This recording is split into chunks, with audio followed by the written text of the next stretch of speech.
Use case number 14. Check if a contact record exists with the same last name, email and phone. And if it does, do not let the new contact creation. Right? So this is similar to a duplicate rule, but we will want to try to do this via trigger. Okay. So check if a contact record exists with the same last name, email and phone. So 3 things we want to check. And if it does exist, we do not want the user to create the contact. We want to throw an error. Now, if you want to throw an error, what is the event you use, before or after? You use the before event, correct? And what is the object here? It is the contact object. Let's go into developer console.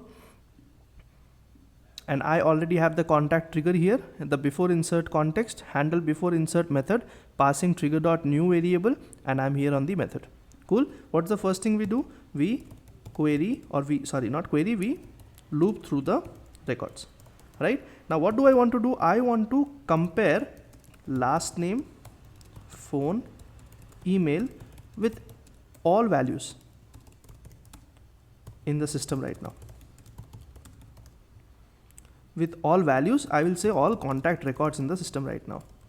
Right? If there exists a same combination, then I'll not let them do it. Okay. Now, how do I figure out all the existing contact records in the system? I don't have it here in the new records, right? Because this is what's being inserted right now.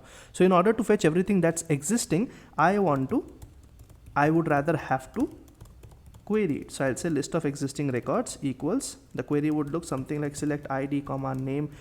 It should not be name, it should be last name, comma phone, comma email from contact. Right? I'll just put a limit 50,000 because there's a 50,000 cap to all sockles.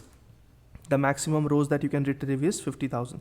All right. So I'll just say ID, comma last name, comma phone, comma email from contact, limit 50,000. So this will hold all your existing contact records that already exist in the system. Okay. And now simple, what can I do? I'll just run another for loop inside the main for loop. I'll say contact con existing con in existing records. I'll say if con record con dot last name equals existing con dot last name. And similarly, I want to do 2 more checks. I want to check if there's any existing record that matches the last name, it matches the email, and it matches the phone. If it does, I want to throw an error. As simple as that. Right? Because this means that a combination of these 3 things already exists. So I'll say con dot add error. What variable am I using? I'm using the SObject context variable, which is this right here. Right? Do not use existing con because that's an existing record that you are querying. You want to throw error on what record? That the record that's being currently queried and the record that's being currently inserted. So I'll use the con reference here and I'll say add error and I'll say duplicate found. Save. Let's see if this saves are fine. Get rid of this extra spaces and code. Save. Cool. Looks good. Let's test it out. So I have here one record that is nothing but the last name is Maheshwari. If I just edit it, the last name is Maheshwari, phone is 12345 and this is the email ID, right? If I go ahead and try to clone this record, which means I'm trying to create the same information data with new record. Let's click on the save button. See, this says duplicate found. And what if I just say 1 2 3 4 5 6 and I try to save it now? It lets me save it.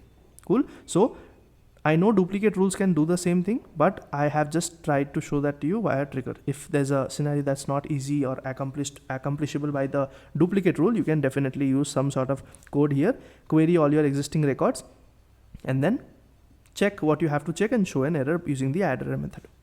All right. So that was use case number 14.